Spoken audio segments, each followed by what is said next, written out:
दोस्तों, आज की कहानी है पोता बहू को मेरा खाना बनाने में भी जोर पड़ता है। दोस्तों, कहानी शुरू करने से पहले अगर आपने चैनल को सब्सक्राइब नहीं किया हो तो कर लीजिए ताकि आपके पास पहुंच सके हर नया वीडियो।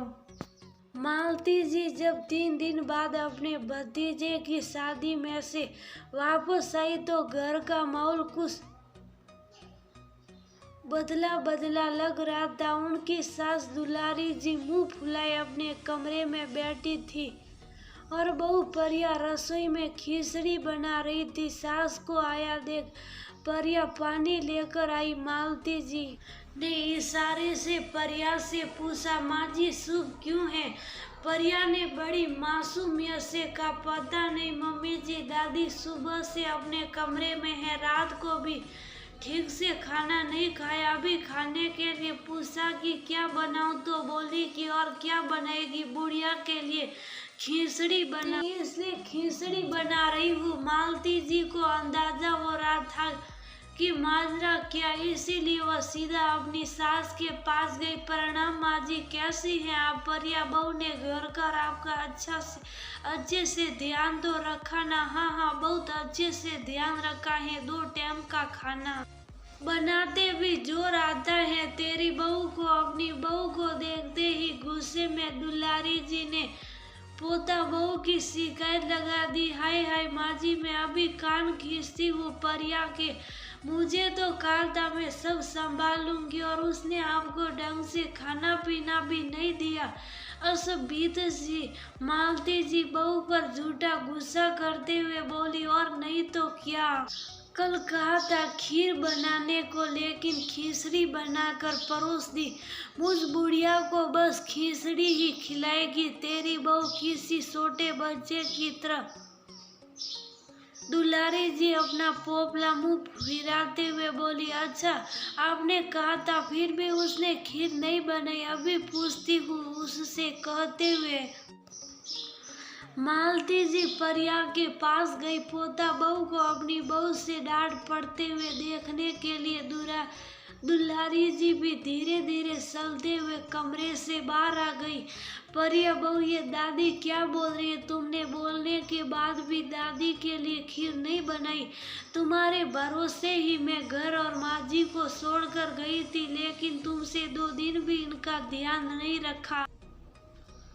सास की डांट सुनकर परिया सहमते हुए बोली, लेकिन मम्मी जी, दादी जी ने तो कहा ही नहीं था कि उन्हें खीर खानी है, मैं तो कब से पूछ रही थी कि क्या बनाऊं। मालती जी ने दुलारी जी की तरफ देखा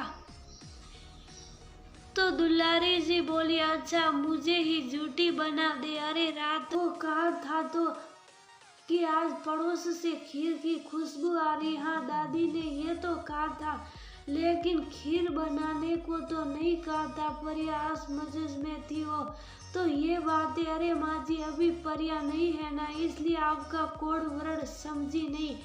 कोई बात नहीं, मैं अभी आपके लिए खीर बनाती हूँ। कोड वर्ड परिया अभी भी हैरान थी अपनी सास के पीछे पीछे, वो भी समझी रसोई में, मम्मी जी ये कौन सा कोड वर्ड है? मैं अभी भी कुछ नहीं समझी। अरे बहू, ये जो मेरी सासू माँ है ना, इनकी शुरू से ये आदत है, यदि उनका कुछ खाने को मन करता है तो वह सीधे सीधे ये नहीं बोलती कि ये चीज बना दो, हमेशा घुमा फिरा कर कहेगी कि इस चीज की खुशबू आ रही है, या फिर मेरी माँ को वह चीज बहुत अच्छी बनाती थी।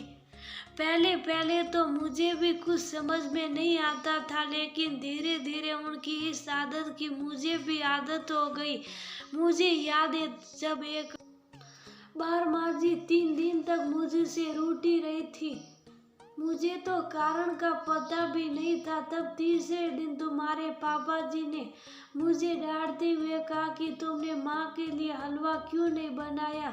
माँ जी ने तो बस इतना ही कहा था कि बादाम का हलवा बहुत अच्छा बनता है। मालती जी अपना वक्त याद करके मुस्कुराते हुए बोली, अच्छा, अब समझ में आया कि कल दादी को पड़ोस से खीर की खुशबू क्यों आ रही थी। परिया हंसते हुए बोली। अगले दिन सब बैठक में बैठे थे तो दुलारी जी ने बुरा समूह बनाते हुए कहा, ये मूली की गंध कहाँ से आ रही है। दादी मैं सब समझ गई, आपका मूली पराठे खाने का मन कराना, मैं अभी बना कर लाती हूँ। परिया सुटकी बजाते हुए बोली। हे भगवान, ये कैसी बहू ले आई तू। मालती मूली के पराठे खिलाकर ये मुझे मारना चाहती है। लेकिन दादी ये तो आपका कोड वर्ड है ना।